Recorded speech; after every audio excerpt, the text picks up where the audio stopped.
不浄の生き物がこの地に踏み入ることは許されない。この先に立ち入ることは私が許さない。見たことがあるぜ。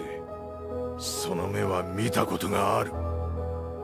お前は一体人間なのか、それとも狼なのか。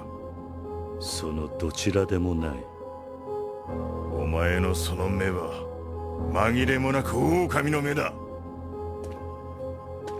人間は大切なものを失った時、自分の心も一緒になくしちまう。それがどんなことかわかるか。